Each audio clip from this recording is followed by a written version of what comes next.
Pernah nggak? Lagi enak-enak tidur, tiba-tiba dinding kamar bergetar kayak mau roboh. Bukan gempa, tapi ulah sound horeg di ujung kampung. Rasanya pengen protes, tapi lucunya, ratusan tahun lalu, sensasi menyebalkan ini justru jadi sinyal penting yang bisa menyelamatkan nyawa. Kita akan bahas setelah intro berikut ini.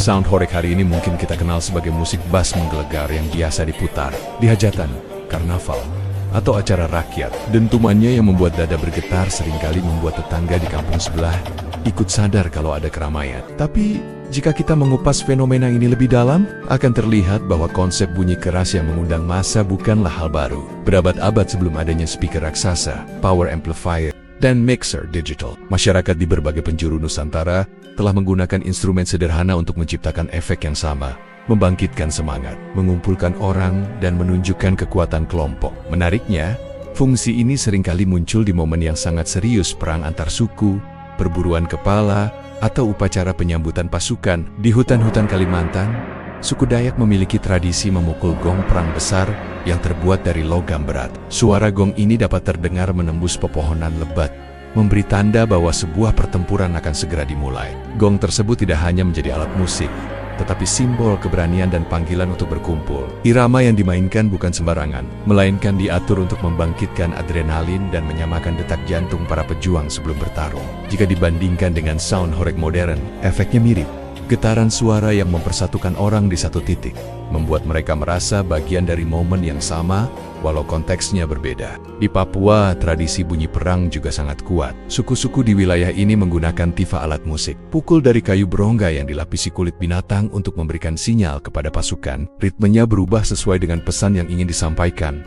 Ada irama untuk siaga, irama untuk menyerang, dan irama untuk mundur. Beberapa suku juga meniup kerang raksasa yang suaranya bisa terdengar hingga beberapa kilometer jauhnya. Kombinasi tifa dan trompet kerang menciptakan atmosfer yang menegangkan, membuat lawan merasa dikepung. Jika di masa kini dentuman sound horeg mengundang orang untuk joget, maka pada masa itu, dentuman tifa mengundang orang untuk mengangkat senjata. Sumatera Barat punya kisahnya sendiri. Di Minangkabau, ada tradisi tabuh tambur yang digunakan untuk menyambut pasukan yang pulang dari pertempuran atau merayakan kemenangan. Bunyi tabu ini menghentak dan cepat, dimainkan oleh beberapa orang secara bersamaan untuk menciptakan gema yang menggetarkan hati. Tabuh tambur berfungsi memanggil warga kampung agar berkumpul dan berbagi kebanggaan atas kemenangan tersebut. Sama seperti sound horeg yang membuat orang berbondong-bondong datang ke lokasi hajatan.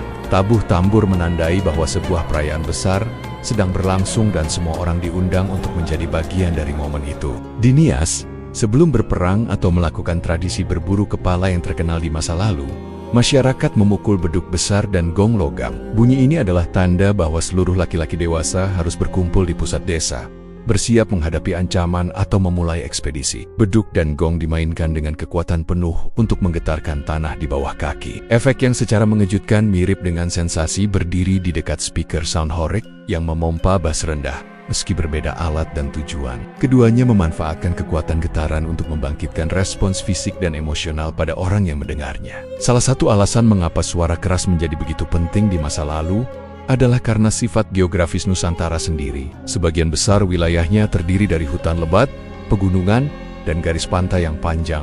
Komunikasi jarak jauh tanpa teknologi modern hanya bisa mengandalkan sinyal visual seperti asap atau cahaya, dan sinyal audio seperti bunyi-bunyian. Dalam konteks ini, gong perang, tifa, beduk, dan trompet kerang menjadi alat komunikasi vital. Suaranya yang nyaring dan bergema mampu melintasi jarak yang tidak bisa dijangkau oleh teriakan manusia. Keunggulan ini dimanfaatkan baik untuk mengoordinasikan pasukan, maupun untuk memberi efek psikologis pada musuh.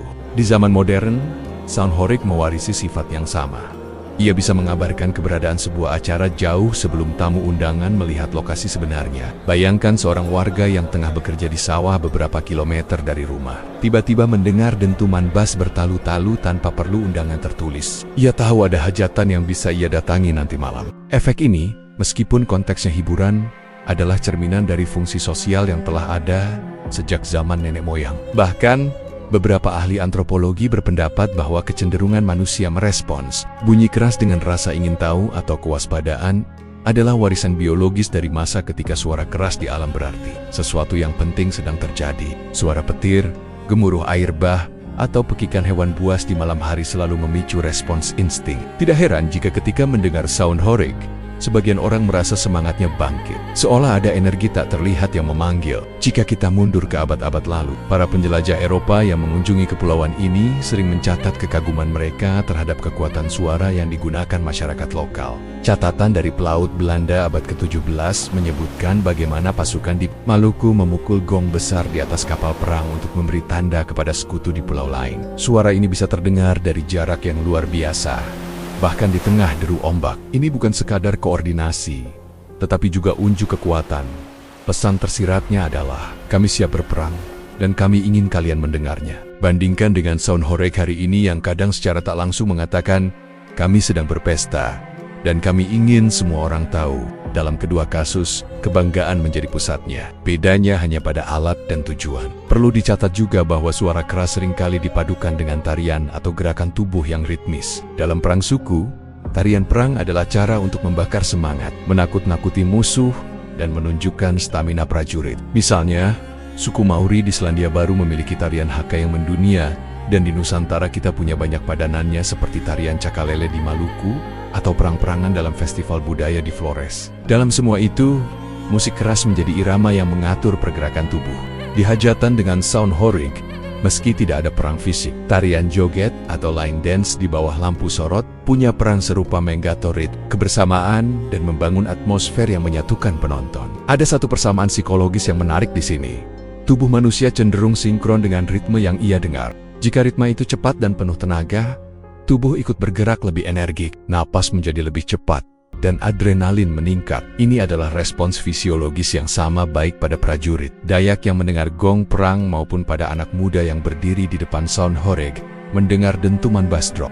Bedanya, satu mempersiapkan tubuh untuk pertempuran, yang lain mempersiapkan tubuh untuk pesta. Evolusi budaya seringkali bekerja dengan cara seperti ini.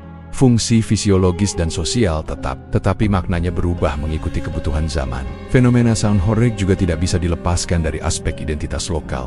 Di beberapa daerah seperti Jawa Timur dan Jawa Tengah, sound horeg menjadi bagian tak terpisahkan dari pesta rakyat seperti karnaval desa atau acara pernikahan. Dentumannya menjadi ciri khas yang membedakan pesta biasa dari pesta luar biasa. Dalam hal ini, ia mengambil posisi yang sama seperti alat musik perang di masa lalu yang menjadi simbol kebanggaan suatu komunitas. Bahkan, di beberapa wilayah kualitas sound system bisa menjadi ukuran gengsi keluarga atau panitia yang mengadakan acara. Ini tidak berbeda jauh dengan bagaimana ukuran dan kekuatan gong atau tifa bisa menjadi simbol kekuatan ekonomi dan politik suatu suku di masa lalu. Menariknya, jika kita amati lebih dekat, banyak sound horeg yang mengadaptasi pola ritme tradisional meski dalam kemasan musik modern. Beberapa dentuman bass mengikuti pola ketukan yang mirip dengan tabuhan gendang tradisional, hanya saja dimainkan dengan synthesizer dan efek digital. Hal ini menunjukkan bahwa meski kita hidup di era teknologi tinggi, ingatan kolektif terhadap ritme nenek moyang tetap ada dan terasa akrab di telinga kita. Mungkin inilah salah satu alasan mengapa sound horeg bisa cepat diterima oleh masyarakat luas, karena secara bawah sadar, ia menghidupkan kembali pola bunyi yang sudah akrab selama ratusan tahun.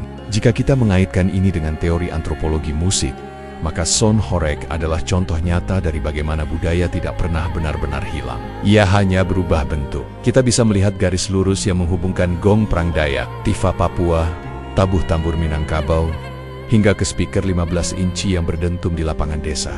Garis itu adalah kebutuhan manusia untuk membunyikan identitas, mengundang kebersamaan, dan menunjukkan kekuatan melalui suara. Mungkin satu-satunya perbedaan mendasar hanyalah medan dan tujuan akhir dari bertahan hidup di tengah ancaman, menjadi bertahan berjoget sampai pagi. Dan di titik ini, kita bisa berkata bahwa sound horeg bukan hanya fenomena hiburan, melainkan juga warisan budaya yang berevolusi. Ia mengajarkan kita bahwa suara, terutama yang keras, selalu memiliki kekuatan untuk menggerakkan manusia, entah ke medan perang atau ke lantai dansa. Pada akhirnya, fenomena sound horeg bukan sekadar tren musik atau sekumpulan dentuman bass tanpa makna. Ia adalah cermin dari sesuatu yang jauh lebih tua. Sebuah warisan budaya yang tak tertulis namun tertanam dalam memori kolektif masyarakat Nusantara. Dari gong perang Dayak yang menggema di tengah hutan, Tifa Papua yang memanggil pejuang dari desa ke desa, tabuh tambur Minangkabau yang menyambut kemenangan, hingga beduk Nias yang memberi tanda bahaya, semuanya menyimpan pesan yang sama.